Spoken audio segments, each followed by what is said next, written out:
My name is Common, the C to the O-double-M-O-N. Vote 2010. I'ma let you know I came to rock everybody. I came to rock it for who? The Democratic Party. It's all good. Yo, you know we came to spot. I'm here for my man, the President Barack Obama. All right, that was rapper Common in October of last year at a Democratic rally headlined by President Barack Obama. Now, he's the guy that will be performing at the White House tomorrow night, thanks to an invite from the First Lady, Michelle Obama. And although Common dropped the N-word from the songs that he performed at the presidential event last year, he decided not to alter some of the most sexually explicit lines in his song. So I wonder if that's the type of family entertainment that he plans to provide tomorrow night at 1600 Pennsylvania Avenue. Here with more on this unbelievable story, the author of the New York Times bestseller, Courage and Consequence, former Bush advisor, Fox News contributor, Karl Rove. Sir, welcome back. Thank you, Sean. Thanks for having me. All right. Well, you know, this is a poetry event, an evening of poetry at the White House. And, you know, as we look into the background, the lyrics, the statements about cops and President Bush and some of the other controversial things, do you think this was an appropriate invite? Yeah, let's invite a misogynist to the White House, a guy who's called for violence against police officers and called for killing the former president of the United States, George W. Bush. This will set a good tone for the country. And President Obama last week said he wanted to recapture that special moment we had after 9/11. And here, a week later, we have an example of how this White House thinks it can recapture that moment by inviting a thug to the White House, a man who called for the death of Mr. Obama's predecessor in office. What I'm trying to understand is, and you know Secret Service guys, if you make a threat like that, be it in a song or in poetry, wouldn't the Secret Service take a little visit to your house? Well, no, not necessarily, but they're in vetting these people. Certainly somebody inside the White House had an ounce of sense and looked at his lyrics and could have said, you know what, this is going to be offensive to the American people. It's going to be offensive in the moment that the president's trying to establish here.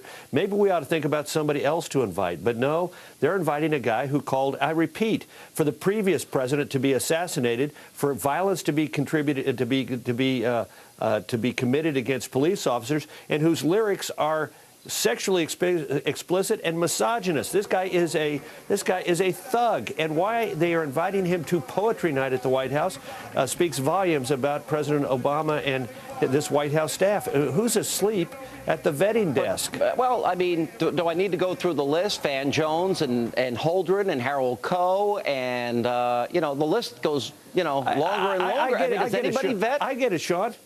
No, I don't know. But, you know, what's really amazing is literally last week, the president, in a very eloquent moment, President Obama said, we need as a country to come together and, you know, reestablish the moment that we had after 9/11. Now, I was a little dubious about it because, first of all, he invited both President Clinton and President Bush to go with him to New York in the aftermath of the killing of Osama bin Laden, and both of them demurred, and the White House leaked that they'd invited him. I mean, like they were trying to embarrass both President Clinton and President Bush. And then to do this, it's like rubbing salt in the wounds.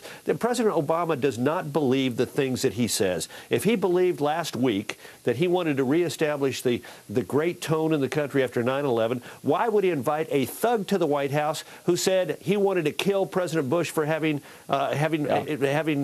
taken the country to war in Iraq? And look, as long as we're at it, how do you think this makes Secretary Clinton feel? She voted for the war in Iraq. Did Common think she should be offed? You know, Senator Kerry, the chairman of the Senate Foreign Relations Committee, voted for the authorization of use of force in Iraq. Does Common think he should be offed as well? I mean, this is offensive. And for the president to do this and for the president's people to allow this to happen is reprehensible. Yeah, extremely well said. I couldn't agree with you more. One of the things we now know beyond any doubt, and even Leon Panetta acknowledges, that without President Bush's policies, rendition, Gitmo, enhanced interrogation, this moment of getting bin Laden wouldn't have happened. You know, and I thought Chris Wallace really had the question of the week, question of the month, and that was, how does the administration justify putting a bullet in bin Laden's head, but they don't support, you know, waterboarding or enhanced interrogation of Khalid Sheikh Mohammed? They couldn't answer it. Yeah. Let me go one step further. The president rightly went to Fort Campbell in order to honor the SEAL Team 6 members who carried out this difficult and dangerous mission. And yet at the same time, his attorney general is trying to prosecute the very interrogators who created the program that gave us the lead that led to bin Laden. Well, how do you justify that? How do you justify honoring one group of heroes in this battle while you're attempting to prosecute and incarcerate other heroes in this battle? I mean, it is mind-boggling. Yeah, it is. All right, let me ask you about the battle over the debt ceiling and get your strategic thinking on this. It's very simple. Republicans are now saying, wait a minute, we don't buy this artificial deadline that the world is going to collapse if, in fact, we don't raise the debt ceiling by a certain date. They're saying, no, Wall Street and the markets are saying, no, we need a balanced budget. We need to show we're getting our fiscal house in order and that we're willing to make some spending cuts. Do you think that, in the end, is the right strategy? I think it's a little bit more nuanced than that. We do, at some point, face a absolute deadline to either raise or not raise the debt ceiling, and there are bad consequences. If we raise the debt ceiling without putting the country on a sound fiscal foundation, and there are bad consequences if we don't raise the debt ceiling. Even if you're able to cope with it, it's going to require all kinds of consternation and all kinds of efforts inside the government. But I think the Republicans are absolutely right in saying no more blank check. You've had an 84% increase in discretionary spending. You have made no effort to rein in entitlements. You have, your failed stimulus bill did not ignite the economic boom that you said it would. And no more blank check, Mr. President. We need to rein in the spending and stop spending money we don't have. And so before we ever get to vote on the debt ceiling, we're going to have a serious discussion about spending cuts and I thought Boehner had a good iteration on it. We need more in spending cuts and fiscal restraint than we have in raising in the amount for raising the debt ceiling. The American people, last month, Resurgent Republic did a poll. 89% of the American people oppose what President Obama wants, which is the so-called clean debt ceiling vote. And 47% of them said don't raise it without spending cuts and deficit reduction, and 35% said don't raise it at all. So the president better get serious about spending cuts, or he ain't going to get his debt ceiling right. All right, Carl Rove, a special friend of yours is in studio tonight, says you need a checkup A to Z. So you're going to have to deal with this at some point.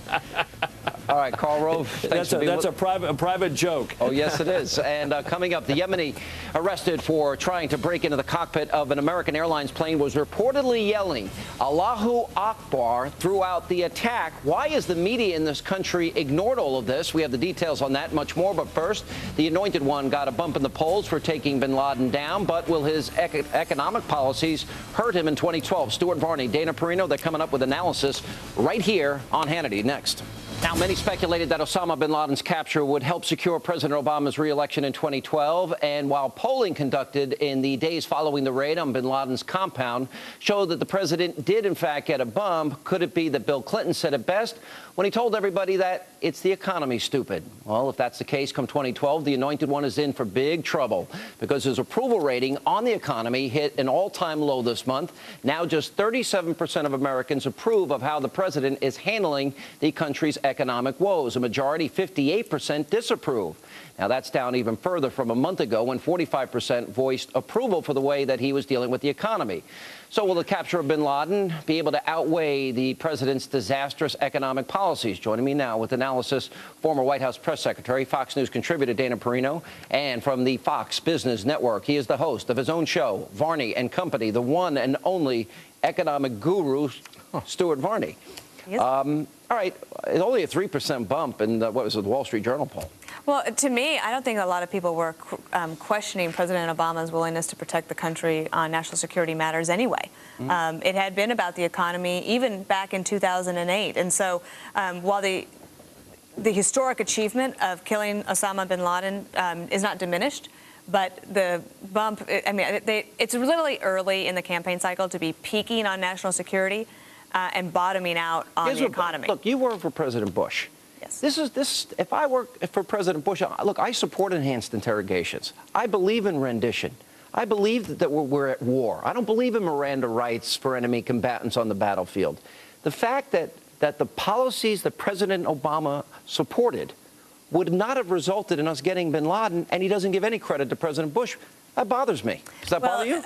It was definitely a team effort, right? And it took many years in establishing the policies and getting the intel and piecing it all together. And then the courageous decision that President Obama took to It wouldn't have happened, though, without President Bush's policies. Without the policies that President Bush put in place, Osama bin Laden probably would not be dead at this moment. The information came from the enhanced interrogation techniques. It came from Gitmo. That had something to do with it. It came from a hard approach to terrorism as a military thing. Go get them. Don't give them a lawyer. Don't treat it as some kind of police action. Well, remember That's that President Congress Bush. then put into law the enhanced interrogation techniques into a statute. The next month, when President Obama was inaugurated, he signed an executive order saying, well, that might be true, but I'm personally not going to use them. I question that, though. No, but I wonder if there was a ticking time bomb if they wouldn't change their mind, because you watched Donnellan on the Sunday shows, as you're talking, Chris Wallace asked the question, how do you square this circle? And he can't. You can't. But I guess it's even more troublesome to me because they called it torture. And now we're investigating the very interrogators that got the intelligence that led to the killing of bin Laden. These guys are still on the hook because Eric Holder said, quote, he was disgusted. Now, the president can put an end to this, Stuart, and I think those three guys ought to get medals and not face potential prosecution here as they are. They should be honored. They should be decorated for doing what they did in the defense of their country. Without them, we would not be in the situation that we are in today. They should have this investigation removed immediately. Well, immediately. You ask those interrogators to do very tough things, tough, legal, and safe, and effective. If President Obama's team really wanted to see their national security poll numbers go up, they would dismiss those lawsuits. Well, I don't even think that would do it, because you got to continue the policies that work.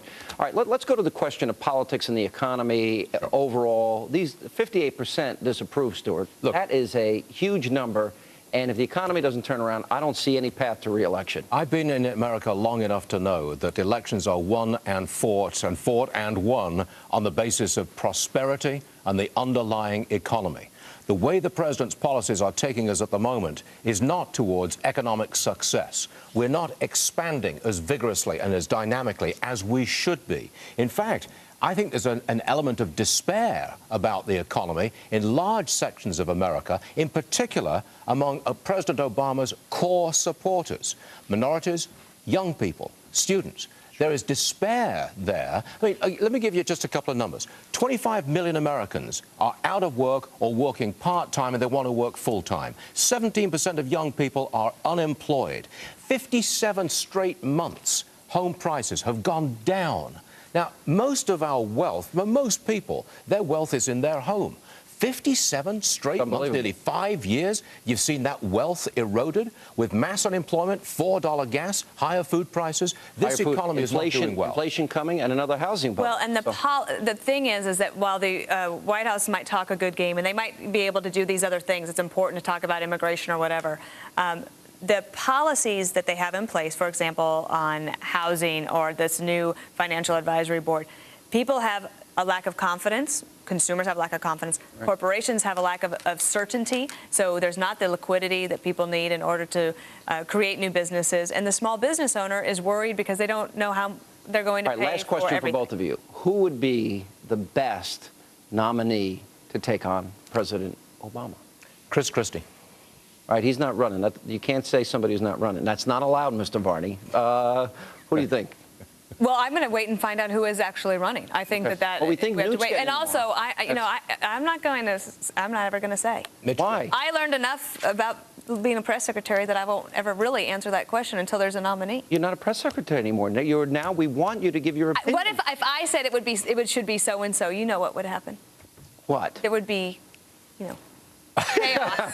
That's probably true, but you can't blame me for trying. That's part of our job, right, Stuart? Plus, I don't want to hurt them, right? I don't want to give them the establishment. Rubio as VP would be a home run. Yes, I think so. But I don't think Christie wants. I believe him. So I take him at his word. Consistently, but he's got 6 to 8 months before he has to declare, and he could turn New Jersey around. That if he does that, all right. His tougher decision is actually, I don't think he will run for president. I do think he could very likely be asked to run for vice president. All right, good guys, good to see you. Thanks. And don't forget, you can vote in our text vote poll tonight. We are asking, should the rapper Common be disinvited to the White House? Text your answers 36288. Type H1 if you say yes, H2 if you think no. H3 if you're not sure. We're going to have the results coming up in just a little bit. And coming up tonight, while allegedly screaming God is great in Arabic, Allahu Akbar, a Yemeni man tries to break into the cockpit of a San Francisco-bound American Airlines flight, and the media didn't report that. Why? We'll have that and more on other security scares as well.